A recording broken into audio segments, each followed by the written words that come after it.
बालेश्वर रे ECHS OPD कार्यक्रम दाबी रे ऑल ओडिशा वेटरान सोल्जर एसोसिएशन पक्षरु धारणा प्रदर्शन।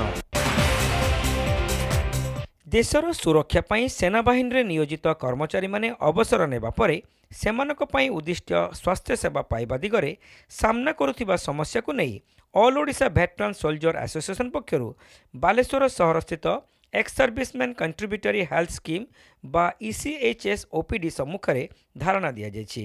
एसोसिएशन सभापति चंद्रमणि महापात्र नेतृत्व में संख्याधिक अवसरप्राप्त सेना कर्मचारी यह धारणा रे बसिबा सहित ईसीएचएस सेवा बंद हेबाकु नहीं तीव्र असंतोष प्रकाश करथिले।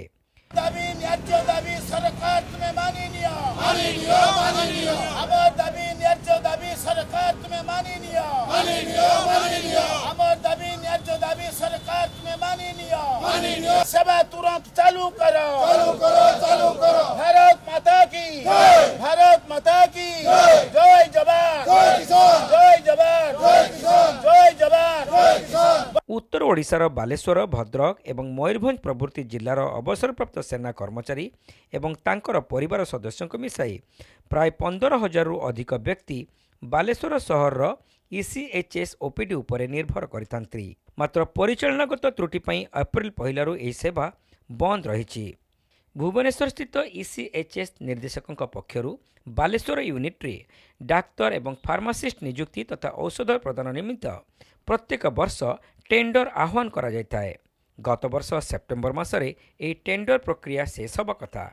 मात्र एजावत 2025-26 आर्थिक वर्ष पई नूतन नियुक्ति नहीं काहारी को चूड़ांत करा जाई पारि नाही। एही भली अव्यवस्था राज्यव्यापी चलीथिबा एसोसिएशन सभापति श्री महापात्र आरोप करिसंती। एक्चुअल सर आमर जो ईसीएचएस चलची आमरी कंट्रीब्यूशन ले चलीची आमरी पैसा रे से माने दरमा नउचंती। गोटे प्रोसेसिंग था डिफेंस रो गोटे 3 मास पूर्व यार गोटे प्रोसेसिंग आरंभ होता जोटा कि एटी केबे हेई नथिला बालेश्वर केबे हेई नथिला ईसीएचएस बंद एई बळे हेई नथिला 3 मास पूर्व जदि माने प्रोसेसिंग करितांते ताले आराम से आज हमर 1 तारिख रे खुली पारतांता। एमानक जो बसचंती से माने लक्षाधिक टंका दरमा नउचंती तांकर अपारगता अछि से अपारगताटा को हमें पदारे पकेया पई आज ए बळे धारणा देछु। नियमित सुचारू रूपे चलीथिबा ईसीएचएस रे आंचलिक निर्देशकंकर दायित्वहीनता पई प्रथम थर एई भली अव्यवस्था देखा जायछि। अवसरप्राप्त सेना कर्मचारी मानकर स्वास्थ्य योजना रे सैनिक अंश भावे पेंशन रु किछि अंश जाउथिले भी 4 दिन धरी ओपीडी बंद रखा जायतिबा प्रतिवाद रे सेमाने ए धारणा रे बसिचंती बोली ऑल ओडिशा वेटरान सोल्जर एसोसिएशन रो राज्य सभापति महेश्वर बेहरा कहिसंती। एहाकु नै एसोसिएशन पक्षरु ईसीएचएस केंद्रीय निर्देशकंक उद्देश्य रे एक स्मारक पत्र प्रदान कर जायतिला। आज हम एठी धारणा रे बसिछु बहुत दुखर विषय जे आमर जो ईसीएचएस सेवा ex serviceman contributory health scheme सेवा तापाई आम जो रिटायर्ड हुंती प्रत्येक जवान हूँ अफसर हूँ रिटायर्ड होगा समय तांकर से माने रिटायरमेंट बेनिफिट रु 50,000 रु 1.5 लाख 2 लाख पर्यंत आम वन टाइम ईसीएचएस सेवा आम दौं ईसीएचएस स्थापन करने तापर प्रति मास आम पेंशन रु 1,000 टଙ୍କା लाखे कटाए। ता द्वारा कौन हुए विभिन्न जिले में सारा भारत वर्ष विभिन्न जिले में ईसीएचएस तैयारी करके ईसीएचएस फंक्शन करे एथरे आम परिवार आम बेनिफिट पाऊँ। आम बालेश्वर ईसीएचएस जहाँपर समग्र बालेश्वर भद्रक मयूरभंज 3टा जिलार प्राय 30,000 एक्स सर्विसमैन परिवार मिसेक समस्त एक्स सर्विसमैन प्लस परिवार 30,000 पेसेंट ये ईसीएचएस पर निर्भर करती। एमाने कौन करछंती दीर्घ 3 दिन हाणी ईसीएचएस बंद कराई ओपीडी ना रेफराल ना आम जीवु कुआड़े।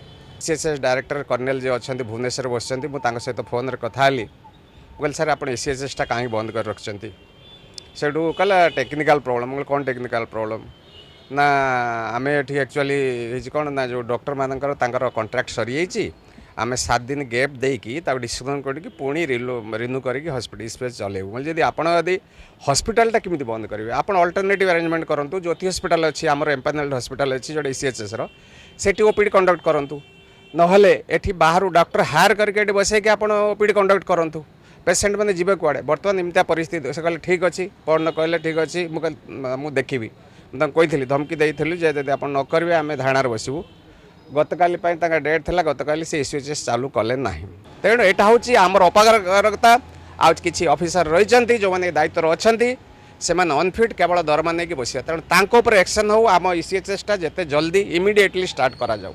ଏହି ଧାରଣାରେ ଧୀରେନ୍ଦ୍ର ପଣ୍ଡା, ପ୍ରମୋଦ କୁମାର ପାଣି, କମଳାକାନ୍ତ ନାୟକ, ନେପାଳୀ ବେହେରା, ସୁରେନ୍ଦ୍ର ଦାସ, ଗୌରହରି ଜେନା, ପ୍ରଫୁଲ୍ଲ ନାୟକ, ଡମ୍ବରୁଧର ରାଉତ, एके मासंत, ललितेन्दु बेहेरा, परमेश्वर बारिक, सौरेन्द्र प्रधान, रमाकांत दास, बिरंची पाणी, सुजय कुमार दास, चौधरी उद्धव दास, जगबंधु गिरी, ब्रह्मानंद प्रधान, माधवानंद पांड्या, जगबंधु बेहेरा, श्रीधर राय, दिवाकर कर, सुदर्शन पंडा, गोविंद चंद्र भोई प्रमुख भेटरान सोल्जर माने एही धारणा प्रदर्शन रे जोग देथिले।